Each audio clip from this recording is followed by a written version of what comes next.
Picture a Japanese kamikaze pilot in the spring of 1945, diving out of the sun toward an American destroyer off Okinawa, certain that the odds favor him. For most of the war, those odds had been good. Anti-aircraft gunners on ships and on the ground had been firing tens of thousands of shells for every plane they managed to bring down, because hitting a fast-moving aircraft with a shell that had to detonate at exactly the right moment was, by the math of the era, almost impossible. Then, in the space of a few months, that math broke. Ships that had needed thousands of rounds to kill one attacker began killing them with a few hundred. Nobody on the receiving end knew why. The shells seemed to simply know when to explode. What changed, and how a team of mostly unproven scientists pulled it off under almost impossible secrecy, is one of the quietest, most consequential stories of the entire war. By 1940, the war in the air and at sea had exposed a brutal weakness in Allied defenses.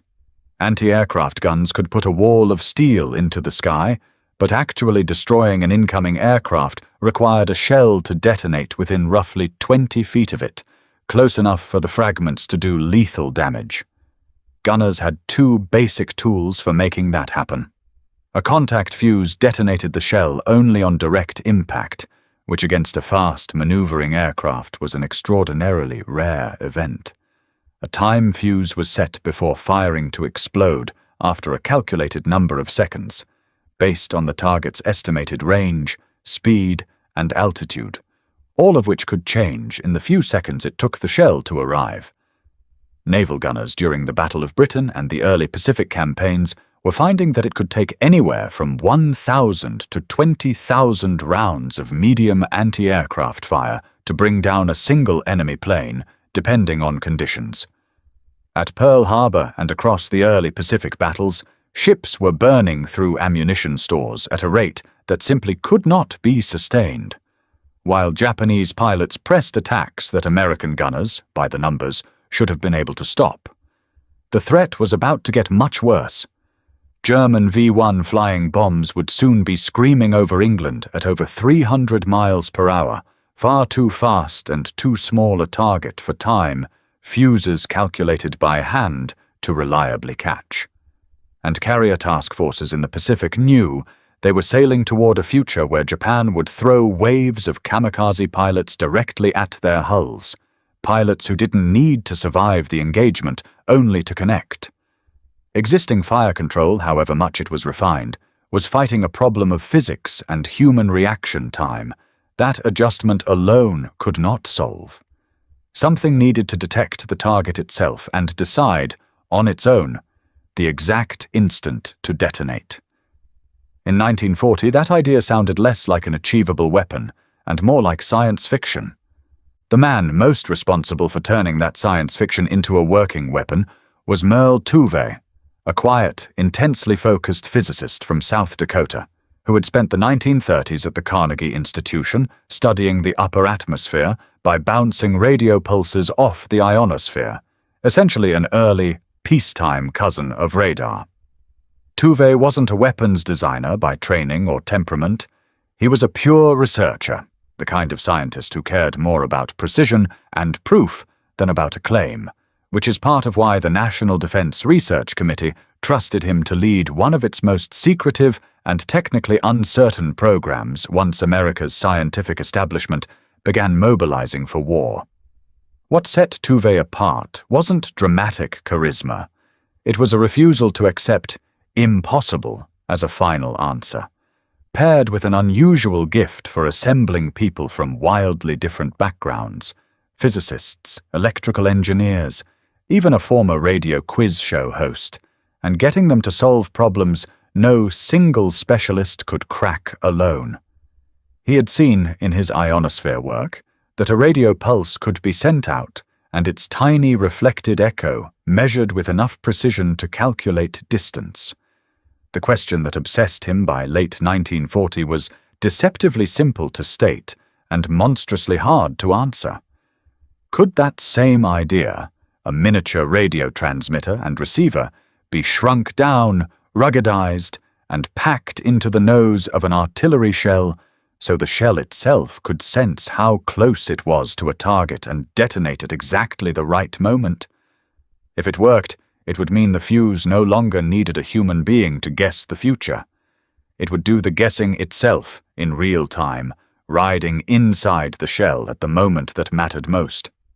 Through 1941, Tuve's group, eventually known publicly only by the deliberately bland code name Section T, worked toward that goal while losing in plain sight. Early prototype fuses were essentially miniature radio sets stuffed into a space the size of a pint glass, and every component of a radio set, built for a laboratory bench, vacuum tubes, batteries, wiring, was far too fragile for what came next. A shell fired from a 5-inch naval gun experiences acceleration of roughly 20,000 times the force of gravity in the instant it leaves the barrel, a shock that shattered tube filaments, cracked solder joints, and turned painstakingly assembled circuits into junk before the shell had even left the muzzle. Early test shells either failed to detonate at all, or worse, detonated far too early or too late to matter, indistinguishable in the moment from a dud. Each failure meant scrapping months of refinement and beginning again, while across the Atlantic and the Pacific, the casualty reports kept arriving. Merchant convoys torn apart by aircraft that gunners had thrown everything at and missed. Ships at Guadalcanal absorbing dive bomber after dive bomber because the anti-aircraft fire, however constant, kept arriving a half-second late or a few yards wide. Some at the NDRC quietly began to wonder if the entire program was a brilliant idea, chasing an engineering impossibility, a radio that could survive being fired out of a cannon and still function with split-second precision in the few seconds before impact. Tuve's team kept failing in ways that, on paper, looked like the program should be cancelled. But what happened next would change the entire calculus of anti-aircraft warfare. The breakthrough wasn't a single eureka moment, so much as the brutal, unglamorous solving of one impossible-seeming problem at a time.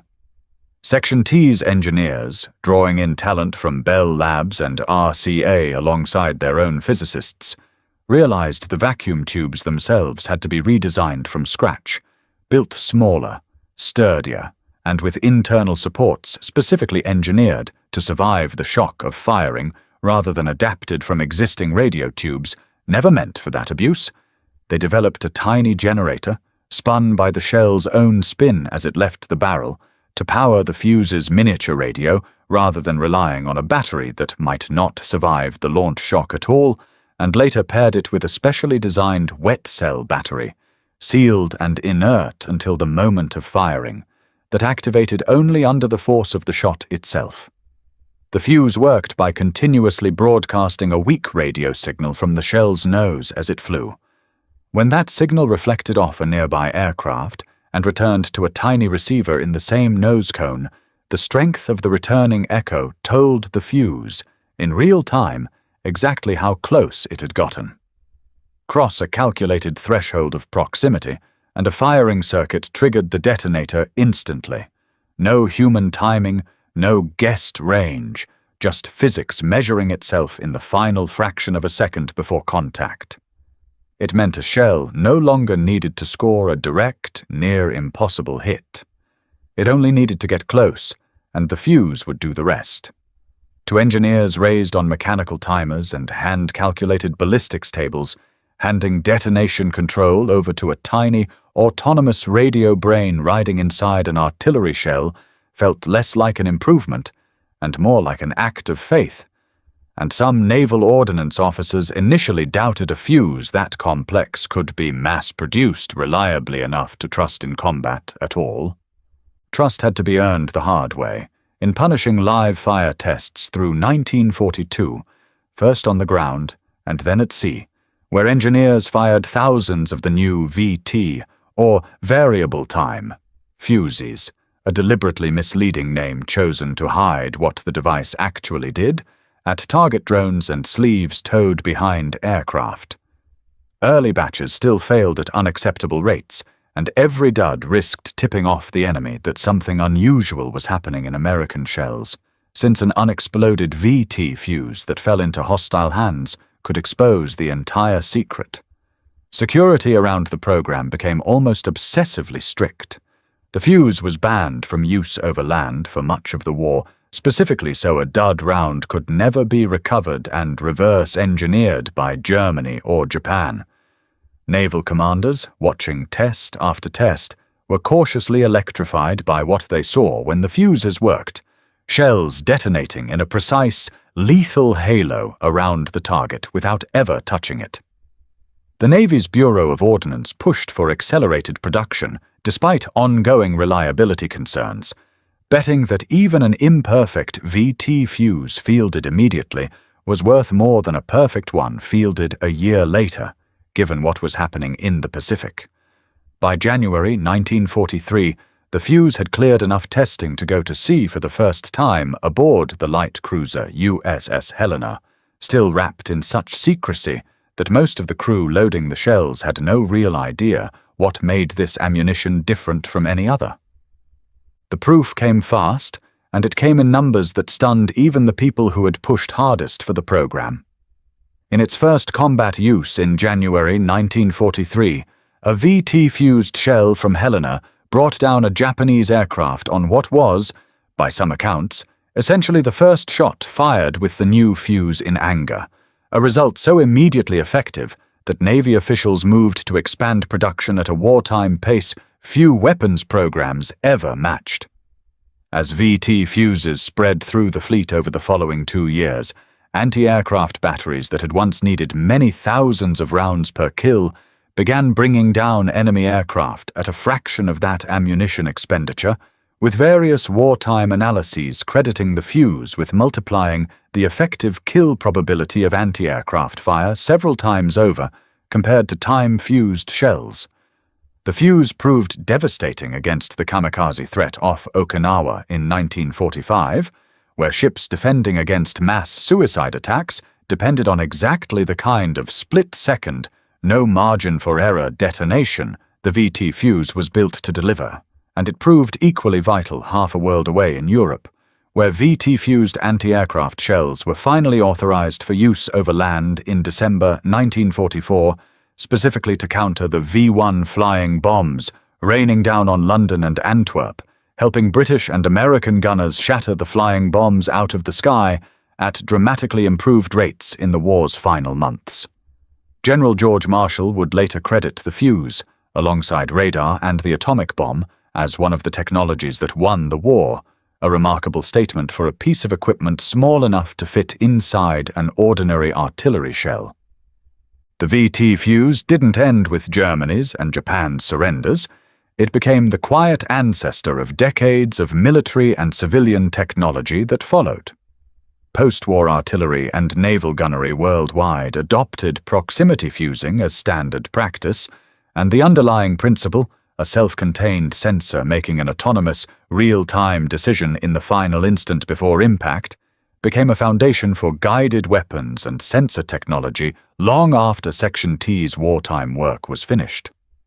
Merle Touvet himself walked away from weapons research entirely once the war ended, returning to pure science and eventually becoming a pioneering figure in geophysics and seismology, seemingly uninterested in claiming credit for a war-winning invention he had pushed through against constant doubt.